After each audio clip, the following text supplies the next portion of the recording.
Dan kita pasrah saja untuk dipermainkan. Setuju dengan saya? Oke. Sehingga manusia mengira atribut pemberian lingkungan itu adalah dirinya. Karena kita dari kecil diajarkan begitu. Padahal kan di Quran, mohon maaf, Nabi Musa saja untuk menjadi orang beriman itu ada awal imannya. Sampai di Quran ada kata-kata qala subhanaka tubtu ilaika wa ana awalul mu'minin. Maha suci engkau ya Allah, aku bertobat kepada engkau, inilah awal aku beriman. Jadi Nabi dan Rasul itu ada awalnya imannya itu, bukan dari kecil, bukan warisan. Nabi Ibrahim itu bapaknya tuh kan kiai.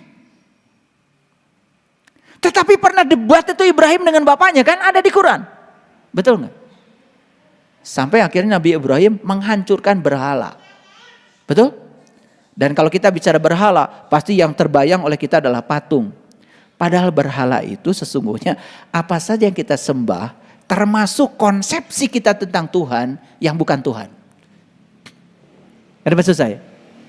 Kan kita tahu Tuhan itu dari konsepsi, bukan dari barangnya. Kita tahu Tuhan itu kan dari apa kata orang, bukan karena kita sudah membuktikan. Betul nggak? Nabi Musa, Nabi Muhammad dan semua Nabi dan Rasul itu tahu Tuhan karena beliau sudah mengenal Tuhan. Lalu beliau menyebut nama Tuhan, Allah. Bahkan Lao Tse tahu Tuhan setelah kenal Tuhan. Beliau menyebutnya To. Jadi mereka tuh ngasih sebutan setelah tahu barangnya. Kita tahu sebutannya, gak tahu barangnya. Tapi sombongnya, wih, luar biasa. Lucunya lagi kita ini tidak pernah mau tahu. Ngerti maksud saya? Water. Percaya water ada? Water. Percaya? Pengen tahu? Pernah nyari water? Cari. Water teh geningan kieu. Ieu mah tuh cai. Setelah tahu barangnya baru ngomong, geningan water teh kieu. Ieu mah cai atuh. Gitu.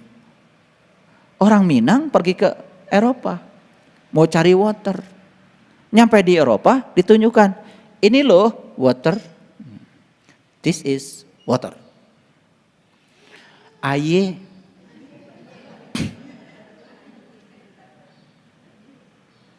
Baru sadar kalau barangnya sama. Cuman karena saat itu tidak sadar, belum ketemu barangnya, menganggap water dengan aye beda. Itulah kita selama ini menganggap semua sebutan itu beda karena belum tahu barangnya. Begitu sudah tahu barangnya, loh kok yang disebut sama? Oh, sampai akhirnya pada kesimpulan, rupanya tubuh kita ini beda, tetapi daya hidup yang ada di tubuh kita adalah ruh yang sama. Keren. Kalau sudah sampai di situ, ketemu namanya titik temu. Sampai di titik temu, oh ternyata di belakang Anda ada Allah, di belakang Anda ada Allah, di belakang Anda. Bagaimana mungkin saya merendahkan Anda? Karena sesungguhnya Anda dengan saya diisi oleh Tuhan yang sama. Datanglah ayat, nih pakai ayat dikit biar ngajinya agak bener. Di Quran surat Al-Isra ayat 60. Inna robbaka ahata binnas. Sesungguhnya Tuhanmu meliputi seluruh manusia. Oh ternyata kita ini diliputi oleh Tuhan yang sama. Keren Pak tidak? Kalau sudah sampai. Kalau masih ribut soal sebutan ya belum sampai. Makanya yang suka ribut itu cuma satu, karena belum sampai ribut. Makanya orang yang sudah sampai gak ribut, hening sehening Tuhan. Bening sebening Tuhan, dingin sedingin Tuhan. Yang suka ribut, berisik, tidak hening, suka merasa paling benar, ya karena belum sampai. Makanya fikihnya kan bilang, sholat itu wajib bagi yang sudah balig. Balig dari balago. Balago artinya sampai. Menyampaikan namanya tablig. Ini saya sedang tablig.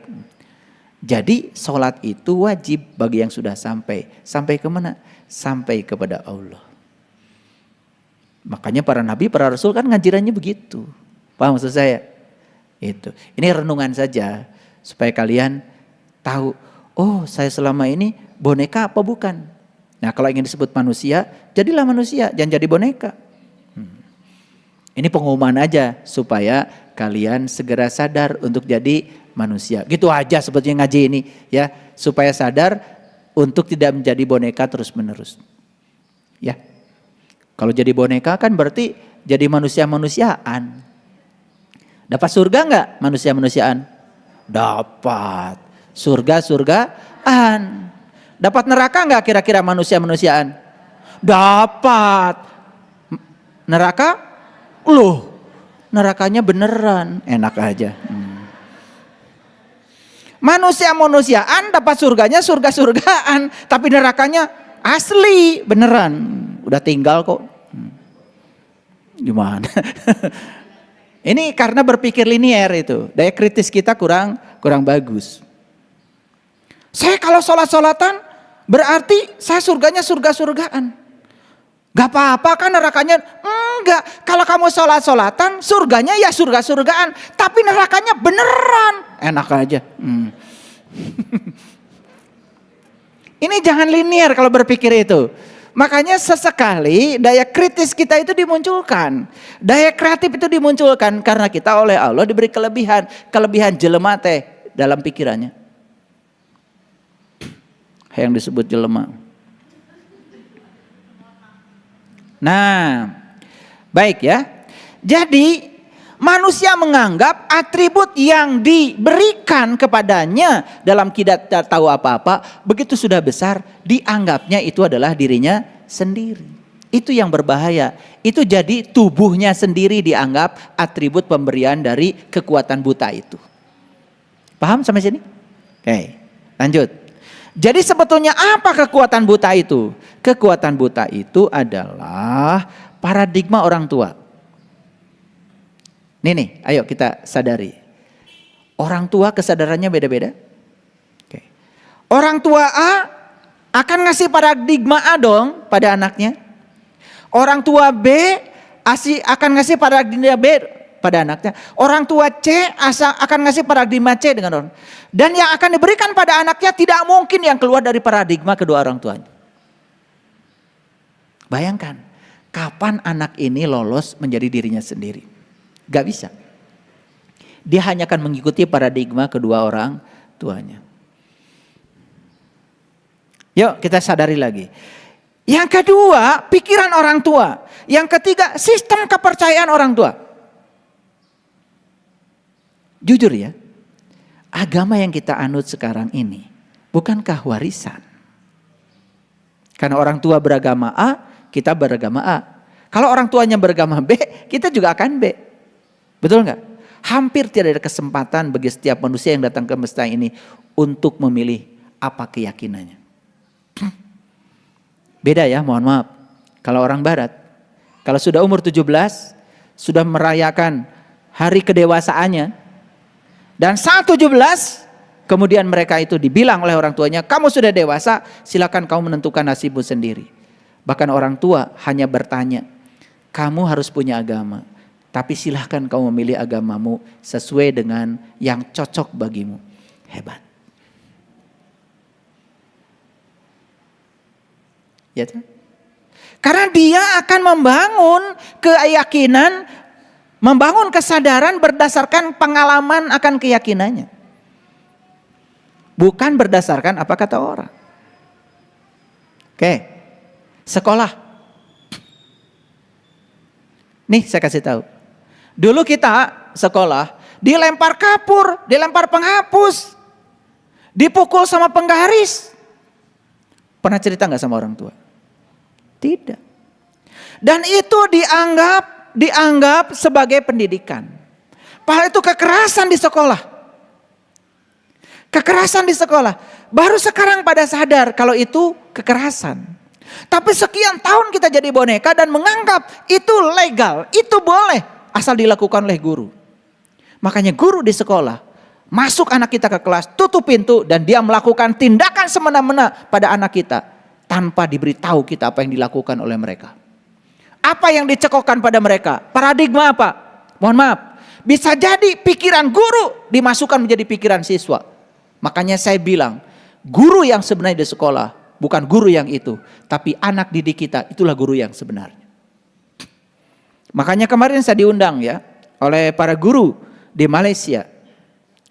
Ada sekitar 40 guru yang ikut pelatihan dengan saya. Judul pelatihannya, tajuk pelatihannya adalah bagaimana menempatkan anak didik sebagai guru di sekolah. Ternyata ada guru besar di sana, Pak Azhari namanya. Beliau terkaget dengan konsep saya. Oh, jadi sebetulnya yang harus menjadi guru di sekolah itu adalah anak didik kita. Karena selama ini kita menganggap anak didik kita itu adalah gelas kosong yang siap diisi oleh guru. Salah besar. Mereka itu adalah manusia unik. Tamu agung yang datang ke semesta untuk menjadi diri mereka sendiri. Tugas guru adalah fasilitator untuk membantu mereka menjadi diri mereka sendiri. Bukan untuk menjadi guru. Apa yang terjadi di sekolah sekarang? Guru menilai anak didik sesuai dengan ukuran guru. Anak tidak dididik sesuai dengan ukuran anak. Sama kita pun di rumah begitu. Anak kita diukur sesuai dengan ukuran orang tuanya. Anak tidak diukur oleh ukuran anak. Harusnya ketika kita melihat anak, lihat kamu seusia anakmu itu. Sadari. Anak SD umur 6 tahun, 7 tahun. Belajar berhitung, 4 tambah 4. Perlu bantuan apel 4, apel 4. Baru tahu isinya 8. Perlu bantuan, logikanya belum sampai. Apa yang kita katakan pada anak? Gitu aja kok, gak bisa. Padahal kamu dulu seusia mereka. Lebih konyol daripada anak kita. Anak kita masih perlu bantuan yang belum bisa berpikir secara abstrak. 4 tambah 4 belum ngerti 4 itu apa.